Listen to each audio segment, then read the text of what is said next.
Síntese proteica. O que é hipertrofia muscular? Você sabe o que é hipertrofia muscular? E como que a síntese proteica influencia nesse processo? Hoje nós vamos explorar como esses conceitos estão ligados ao envelhecimento, à atividade física e ao ganho de massa muscular. Além disso, nós vamos entender como tudo isso pode influenciar o seu plano de emagrecimento. Como vocês já sabem, quem traz essas informações para vocês é a Homens, uma plataforma digital que te conecta com os melhores médicos especialistas em saúde masculina.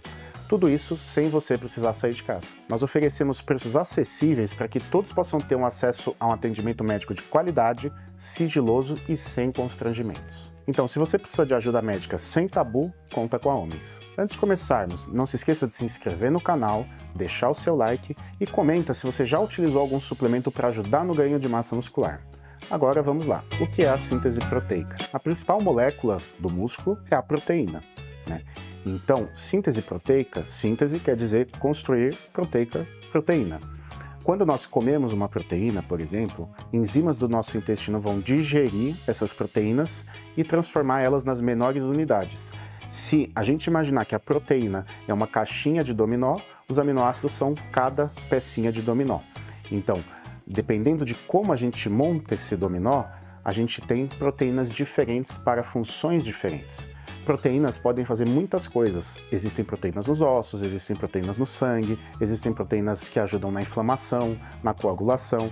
Ou seja, com o mesmo jogo de aminoácidos, a gente pode construir proteínas diferentes dentro do nosso corpo para funções diferentes.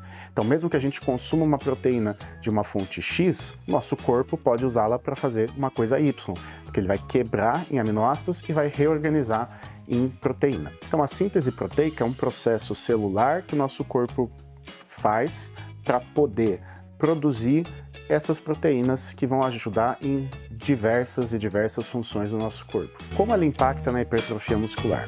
Bom, a síntese proteica, na verdade, você vai construir o arcabouço do músculo, né? As fibras musculares são construídas de proteínas, actina, miosina, que são fibras que vão se encurtar e se estirar dependendo da regulação de cálcio nas fibras musculares. Ou seja, sem proteína, você não tem massa muscular. Mas é óbvio que o nosso corpo é sábio e ele sabe transformar substâncias em aminoácidos e depois proteínas.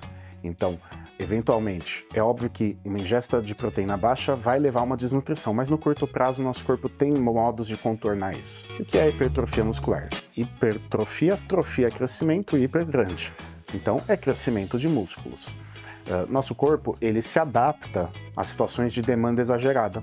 Então, se a gente carrega um peso com muita frequência, para dar conta de segurar esse peso, nosso corpo vai precisar aumentar a massa muscular, construir músculo, fazer proteína dentro dessas fibras musculares e fazer todo esse desenho, né? Se os aminoácidos são o cimento, o músculo vai ser a construção. Existem vários estímulos à hipertrofia muscular, desde hormônios até o mais simples e mais fácil e mais saudável de todos, que é o exercício físico.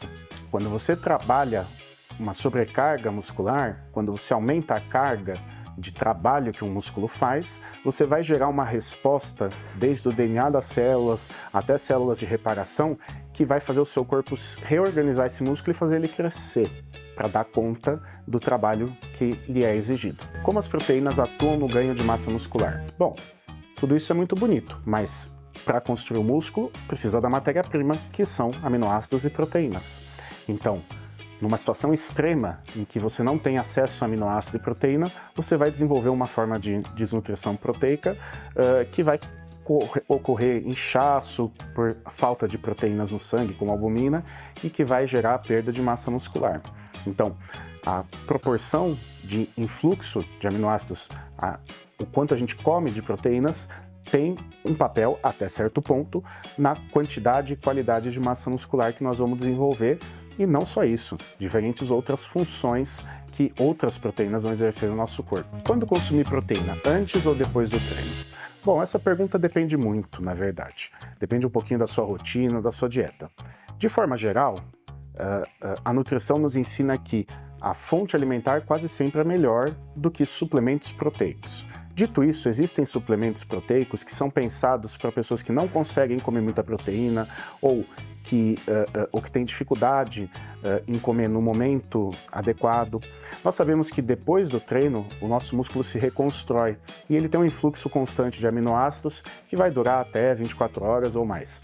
Então, muitos suplementos que a gente usa, por exemplo, whey protein isolado, concentrado, hidrolisado, eles são formas mais fáceis de se absorver de algumas proteínas.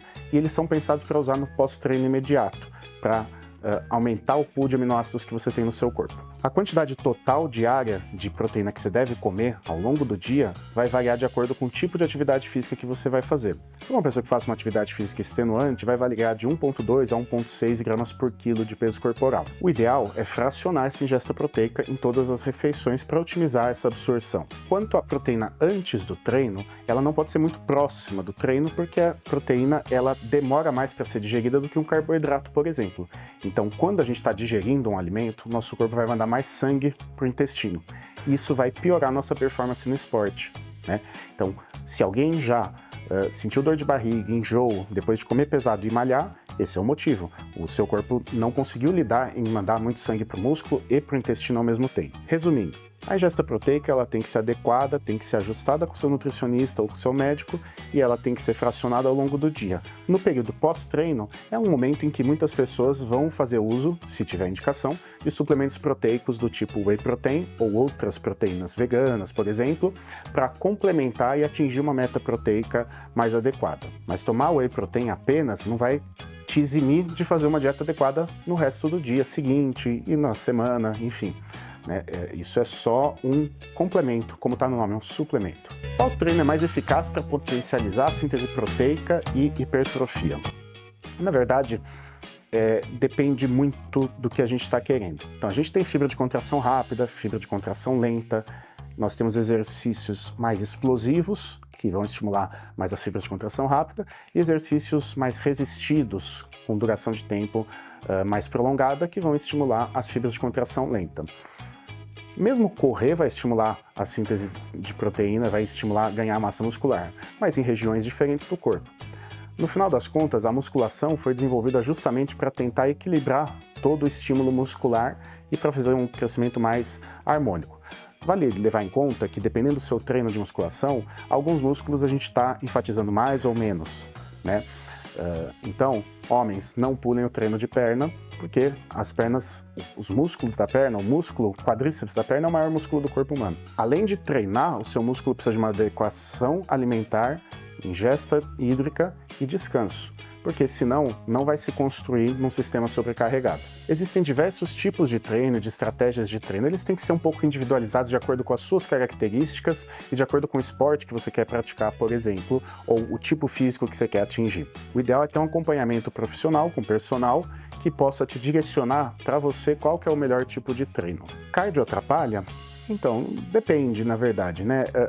A restrição calórica é um pouco incompatível com construir músculo, né? Não estou dizendo que é impossível, mas se o seu corpo está devendo calorias, ele não tem uma motivação tão grande para formar massa muscular. Quando você perde muito peso, por exemplo, é muito difícil você ganhar massa muscular. Na maioria das vezes você vai perder até um pouquinho de massa muscular, o que seu objetivo é que você perca o mínimo possível de massa muscular. E aí vai depender de que cardio a gente está falando. O cardio, nas quantidades habituais que a gente faz, ele vai até ajudar, né? Ele vai melhorar a circulação, vai fazer uma adaptação cardíaca ao treino e ele é complementar muitas vezes. Agora, dito isso, se você é um maratonista, você já deve ter visto o tipo físico que um maratonista tem, porque o gasto calórico desses treinos é muito intenso. Aliás, nessas situações de um exercício muito intenso, você vai ter que também ajustar a sua dieta de acordo, né? Atletas olímpicos podem consumir facilmente 11.000, 12.000, 13.000 calorias por dia, dependendo do esporte que eles praticam. Agora que você entende melhor como a síntese proteica e hipertrofia muscular funcionam, que tal começar a aplicar esse conhecimento no seu treino? Se você já segue um plano de exercícios ou está pensando em iniciar, compartilhe a sua experiência nos comentários. E não se esqueça, para resultados ainda melhores, consulte um profissional que possa te orientar de forma personalizada. Espero te ver nos próximos vídeos, onde vamos falar mais sobre emagrecimento saudável, ganho de massa muscular e muito mais. Até mais!